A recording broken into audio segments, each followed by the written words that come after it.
이야기는 1988년 내가 어렸을 적 살던 시골 동네에서 있었던 소름 끼치는 이야기이다. 당시 우리 가족은 경기도 화성에 위치한 작은 동네에서 살고 있었고 부모님들은 비닐하우스 농사일을 하셨다. 동네의 집들은 듬성듬성 거리가 좀 있는 상태로 떨어져 있었고 유일하게 집에서 걸어가면 700m 정도 위치에 마을회관과 구멍가게와 몇몇 생필품 가게 같은 곳이 몇 개 있는 말 그대로 발전이 전혀 안 된 촌이나 다름없었다.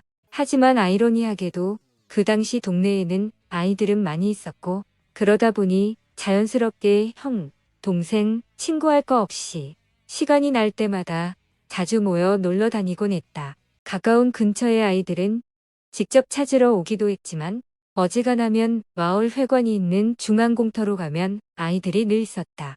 회관 중앙공터 앞에 보면 엄청 오래되고 20m도 넘고 굵기도 엄청난 커다란 버드나무가 있었고 마을 어르신들은 그 나무에 출입통제 철조 구조물도 쳐주고 애지중지했었다.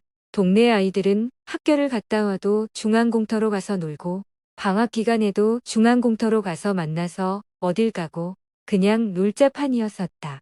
하지만 늦어도 저녁 식사 전에는 무조건 다들 놀이를 접고 해산했고 그건 철칙이었다. 그걸 만약 어겼을 시 귀신보다 더 무서운 부모님의 날벼락이 있었으니까. 버드나무는 아침에 보면 뭔가가 신비로워 보이고 웅장해 보여 감탄사가 나올 정도였지만 해가 떨어지고 저녁 무렵쯤에 보면 분위기가 아침하고는 정반대인 나무였다. 동네 마을 중앙회관 옆쪽으로 영철이네 집이 있었고 그 친구는 항상 버드나무를 보고 자라온 녀석이었다. 때는 5학년 여름 방학기 무렵 그날도 여지없이 중앙회관의 아이들은 모였고 자연스럽게 어울려 놀고 있었다. 하지만 어찌된 영문인지 그곳과 가장 가까이에 살고 있는 영철이가 안 보이는 것이다. 나는 동갑 친구인 영철이가 없다는 건 말도 안 된다고 생각하며 영철이를 잡으러 갔다. 나는 영철이를 불렀고 녀석은 빼꼼히 나왔다. 그러더니 대뜸 쭈삣거리며 나에게 저곳에 가기가 꺼려진다고 말을 한다. 나는 여태껏 멀쩡하게 저곳에서 잘 놀던 녀석이 그러니 황당했었고 이유를 물어봤다. 영철이가 말하길 어제 저녁 식사를 하고 일찌감치 씻고 잠자리에 들었단다.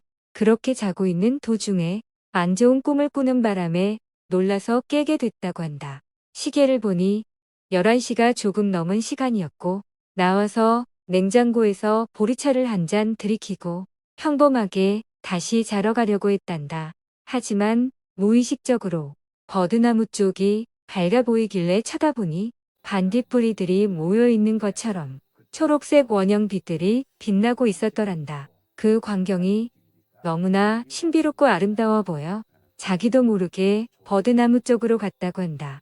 칠흑 같은 주변의 어둠 속에서 희미한 가로등 한 개가 덩그러니 있는 곳에 버드나무가 보였다.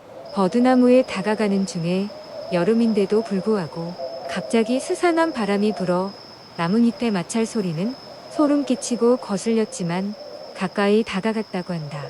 영철이는 나무 앞에만 집중한 나머지 한 가지 놓친 것이 있었다. 그렇게 가까이 다가가서 버드나무의 중앙부를 자세히 보니 착시가 아닌 사람 얼굴의 형상이 명확하게 도드라져 보였고 영철이는 너무나도 놀라 그대로 집으로 뛰어들어와 이불 덮고 떨면서 잠에 들었다고 이야기를 해준다.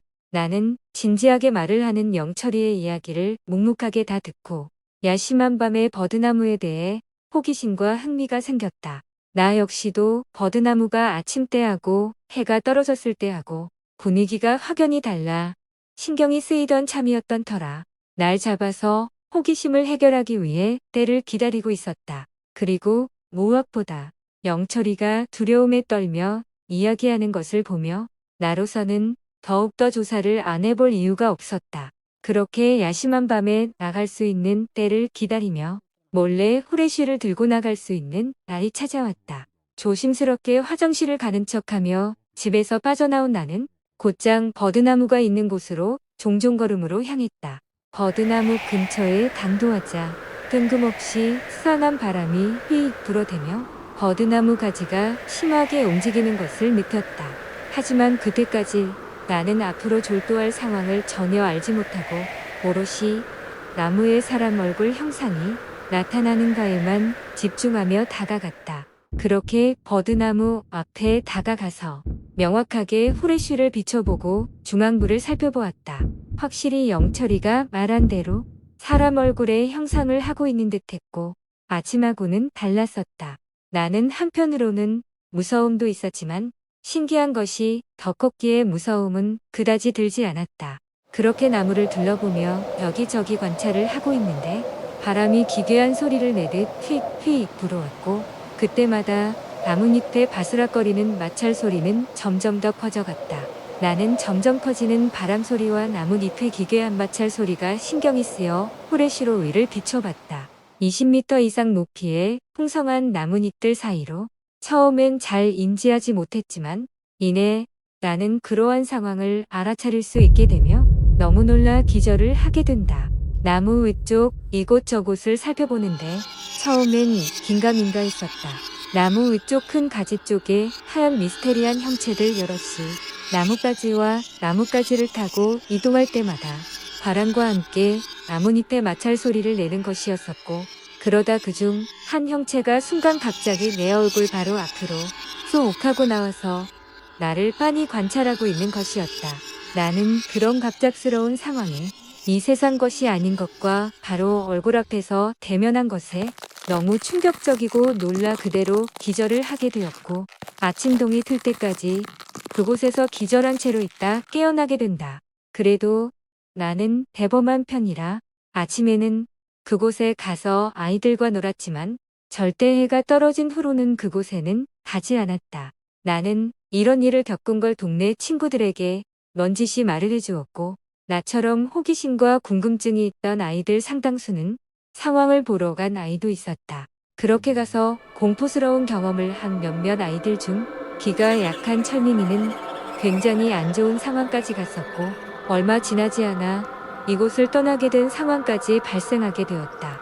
남은 동네의 아이들은 저것이 신목이 아니고 귀신들이 모여 쉬는 나무라고 이구동성으로 이야기했다. 어른들은 아이들의 이런 소문에 입단속을 시켰고 동네 친구들은 모이는 장소를 다른 곳으로 옮기게 됐다. 그 후 정신적으로 문제가 일어나 이사간 철민이만 빼고 나머지 동네 아이들은 중학생이 되어 이사간 아이, 고등학생이 되어 이사간 아이부터 다행히도 무사히 마을을 빠져나가게 됐다. 나 역시도 고등학교 입학 무렵 농사 부지를 부모님이 옮겨 좀 더 인구수가 많은 곳으로 그렇게 가게 되며 무사히 성장하고 지금껏 지내올 수 있었다. 그곳은 현재 많은 발전이 이루어져 아파트 단지가 들어서 있다. 신목을 가장한 귀신들의 쉼터, 버드나무 아직도 있으려나? 이야기가 무섭고 재미있으셨다면 구독, 좋아요 부탁드려요. 시청해 주셔서 감사합니다.